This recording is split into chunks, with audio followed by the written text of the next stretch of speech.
வணக்கம் நண்பர்களே, விஜயபிரயாக் பேசுகிறேன். பணக்காரன் ஆகணும், ஒரு மில்லியனர் ஆகணும், ஒரு பில்லியனர் ஆகணும். அதற்கு எத்தனை விதமான ஸ்கில்ஸ் தேவைப்படுது, திறமைகள் தேவைப்படுது, நம்ம பார்க்கலாமா? இப்போ இந்த வீடியோக்குள்ளே போகிறதுக்கு முன்னாடி நான் ஒரு விஷயம் சொல்கிறேன். ஹெட்செட் போட்டு கேட்கணும், ஒரு டைரியை நோட்டை எடுத்து வச்சுக்கிட்டு இப்போ நான் சொல்ல போகிற 10 ஸ்கில்ஸ் இருக்கு இல்லையா, அந்த 10 ஸ்கில்ஸும் 10 திறமைகளும் எந்த துறையில் இருக்கணும் அப்படின்னு நீங்கள் ட்ரை பண்ணுங்கள். சரியா? ஒருவேளை நான் சொல்கிற 10 ஸ்கில்லும் நீங்கள் சொல்கிறதும் எவ்வளோ மேட்ச் ஆகுதுன்னு பாருங்கள். எந்த ஒரு வீடியோவும், என்னோட வீடியோக்கள் 1600 வீடியோக்கள் 2 சேனல்லையும் ஏதாவது விஷயத்தை கற்றுக்கணுன்னு இருக்கும். இது என்டர்டைன்மெண்ட் கிடையாது, உங்களை யோசிக்க வைக்கிறதுக்காக தான் நான் சொல்கிறேன். சரியா? அந்த 10 ஸ்கில்லை எழுதுங்க, அதில் எத்தனை மேட்ச் ஆகுதுன்னு பாருங்கள். கொஞ்சம் யோசிங்க, யோசிக்க தான் உங்களுக்கு ஆன்சர் வர ஆரம்பிக்கும். அது உங்கள் வாழ்க்கையை உடைச்சிடும். சரியா? என்ன வேணால் உங்களால் பண்ண முடியும். கொஞ்சம் யோசிங்க, செயல்பட ஆரம்பிங்க. 10 ஸ்கில்ல முதல் ஸ்கில் என்ன அப்படின்னா, ஸ்டேயிங் ஹம்பிள் அப்படின்னு சொல்லுவேன். என்ன தெரியுமா? எந்த அளவுக்கு நம்மளை ரியாக்ட் பண்ணாமல் ரெஸ்பாண்ட் பண்ணி இருக்கோமோ ஜெயிச்சோம். அதனால் எந்த இடத்துலையும் எவ்வளோ பணம் வந்தாலும் சரி, என்ன புகழ் வந்தாலும் சரி, எவ்வளோ கெத்து வந்தாலும் சரி, நம்ம ஹம்பிளாக இருக்கிறது ரொம்ப நல்லது. அது ரொம்ப நல்ல கேரக்டர். அடுத்தது பர்டிகுலராக சில விஷயங்கள் இருக்குது. நீங்கள் சேல்ஸ் அண்ட் மார்க்கெட்டிங், இதை 3ஆவதாக நான் சொல்கிறேன். முதல்ல நம்ம எப்பயுமே யாராக இருந்தாலும் சரி, எவ்வளோ பணக்காரனாக இருந்தாலும் சரி, ஏழையாக இருந்தாலும் சரி, நம்ம ஹம்பிளாக தான் இருக்கணும். ரெண்டாவது, சேல்ஸில் பிஸ்தாக இருக்கணும். உங்களால் எதையுமே விற்க முடியணும். விற்கிறீங்களோ இல்லையோ வாங்க வைங்க, அதுதான் சேல்ஸ். அடுத்தது மார்க்கெட்டிங். நீங்கள் சொல்லும் போதே, அந்த ப்ராடக்டை பற்றி நீங்கள் மார்க்கெட் பண்ணும் போதே நான் வாங்கிடணும், அந்த மாதிரி நீங்கள் கற்றுக்கணும். அடுத்தது சோஷியல் மீடியா ரொம்ப ரொம்ப முக்கியம்.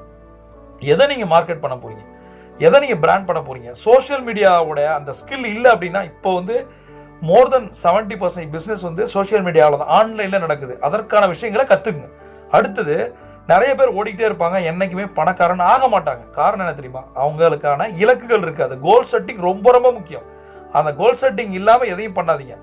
இப்போ ஒரு இலக்கு நீங்கள் வச்சிட்டிங்கன்னா அதை நோக்கி ஓடுறீங்க. ஒரு 3 வருஷத்தில் ஒரு வீடு வாங்கணும், ஒரு 10 கோடியில் அப்படின்னு நினச்சிட்டிங்கன்னா, நீங்கள் செய்கிற வேலைகள் அந்த வீட்டை நோக்கி இருக்கான்னு பாருங்கள். எந்த விஷயங்கள் நீங்கள் செய்கிறது அந்த வீட்டை நோக்கி இல்லையோ அது தப்பான விஷயம்னு அர்த்தம். அதை பண்ணாதீங்க. அடுத்தது, பிராண்டிங் ரொம்ப ரொம்ப முக்கியம். இந்த பிராண்டிங் பற்றி நிறைய வீடியோக்கள் நான் போட்டிருக்கேன்.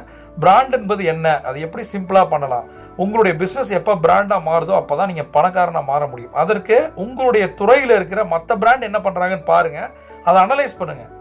அந்த அனலைஸ் பண்ணிவிட்டு உங்களது எது பெருசாக இருக்குது, எது கம்மியாக இருக்குன்னு பாருங்கள். கம்மியாக இருக்கிறத சரி பண்ணுங்கள், ஜெயிச்சுருவீங்க. அடுத்தது, கம்யூனிகேஷன் ரொம்ப ரொம்ப முக்கியம். அதுவும் பிஸ்னஸ் கம்யூனிகேஷன். கம்யூனிகேஷன் என்பது நீங்கள் சொல்கிறது எனக்கு புரியணும், எனக்கு புரிகிற மாதிரி நீங்கள் சொல்லணும். நீங்கள் சொல்கிறது எனக்கு பிடிக்கணும், எனக்கு பிடிக்கிற மாதிரி நீங்கள் சொல்லணும். த வே ஆஃப் கம்யூனிகேஷன் ஒரு கில்லர் ஃபேக்டர். சரியா? அடுத்தது, ரொம்ப பெரிய விஷயம் டைம் மேனேஜ்மெண்ட். நீங்கள் அந்த டைம் மேனேஜ்மெண்ட்டில் பிஸ்தா இருந்தீங்கன்னா, நான் மொத்தம் 3 மேனேஜ்மெண்ட் ரொம்ப ரொம்ப முக்கியம்னு சொல்லுவேன். ஃபினான்ஸ் மேனேஜ்மெண்ட், நிதியை எப்படி நீங்கள் ஹேண்டில் பண்ணுறீங்க. அடுத்தது, பீப்புள் மேனேஜ்மெண்ட், மனிதர்களை எப்படி ஹேண்டில் பண்ணுறீங்க. இந்த 2 நீங்கள் பண்ணணும். மெயினாக டைம் மேனேஜ்மெண்ட்டை கடைபிடிக்கணும். நீங்கள் ஒருத்தர் நல்லவனா, கெட்டவனா, தலைமையானவனா, புத்திசாலியா, முட்டாளா, எல்லா விஷயங்களும் ஒரு விஷயத்துல தான் இருக்குது. என்ன தெரியுமா? ஒருத்தன் டைமை கீப்பப் பண்ணிட்டான்னு அவனை நம்பி நீங்கள் எது வேணால் பண்ணலாம். சரியா? கொஞ்ச நேரத்துக்கு முன்னாடி கிளம்புறது, அந்த டைம் 10 நிமிஷம் முன்னாடி போகிறது, அரை மணி நேரத்துக்கு முன்னாடி. பெரிய ஆளுங்க எல்லாம் அப்படி தான் இருப்பாங்க. எவன் ஒருத்தர் சாரி கேட்குறான், லேட்டாக வரணும், அவனை விட ஒரு டேஷ் யாரும் கிடையாது. அடுத்தது, லீடர்ஷிப். இதுதான் 8வது பாயிண்ட். லீடர்ஷிப்பில் கெத்தாக இருக்கணும். அதில் நிறைய கேரக்டர்ஸ் இருக்குது.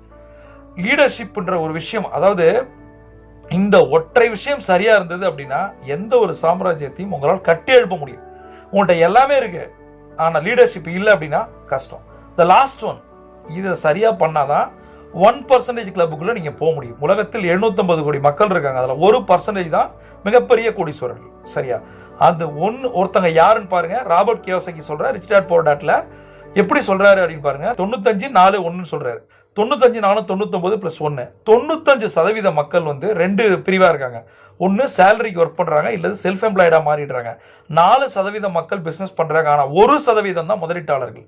நீங்கள் முதலீட்டு நாலேஜை கற்றுக்கிட்டா, இன்வெஸ்டிங் ஸ்கில்ஸை கற்றுக்கிட்டா மட்டும்தான் உங்கள் பணத்தை வைத்து பணம் பண்ண முடியும். இந்த 10 ஸ்கில்லையும் நான் திரும்ப சொல்கிறேன். முதல்ல ஹம்பிளாக இருக்கிறது, 2வது சேல்ஸ், 3வது மார்க்கெட்டிங், 4வது சோஷியல் மீடியா, 5வது கோல் செட்டிங், 6வது பிராண்டிங், 7வது கம்யூனிகேஷன், 8வது டைம் மேனேஜ்மெண்ட், 9வது லீடர்ஷிப், லாஸ்ட் ஒன் 10வது முதலீடு. இந்த 10 விஷயங்களும் சரியாக இருந்துச்சுன்னா உங்களை அடிச்சுக்க யாரும் கிடையாது. உலகத்தின் அடுத்த மிகப்பெரிய கோடீஸ்வரர் நீங்கள் தான். பிரபஞ்சம் கொட்டி தர காத்திருக்கு. நீங்கள் ஒரு சாம்பியன். சியோட்டா.